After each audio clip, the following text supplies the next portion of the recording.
Cervix అంటే గర్భసంచి ముఖద్వారానికి 2 centimetres కన్నా లోపల ఉంటే దాన్నే మనం ప్లసెంటా ప్రీవియా అని అంటాం. 2 సెంటీమీటర్స్ దాటి దూరంగా 3-4 సెంటీమీటర్స్ ఉన్నా కూడా we can try for the normal delivery. So 9th month 8th మంత్లో కూడా కిందికి ఉంటే అప్పుడు ప్లసెంటా ప్రీవియా అంటాం. అప్పుడు మనం సిజేరియనే చేయాల్సి వస్తుంది.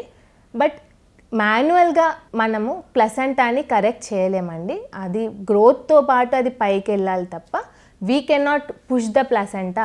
ప్లసెంటా ప్రీవియాతో పాటు there is one severe case of placenta accreta spectrum అండి. అందులో ఏముంటుందంటే మాయ కింద ఉండడమే కాకుండా గర్భసంచి నుంచి పెనిట్రేట్ అయ్యి ముందున్న యూరినరీ బ్లాడర్ అంటే మూత్రం సంచి కూడా అది పెనిట్రేట్ అవుతుంది అనమాట. సో అది ఇంకా క్రిటికల్.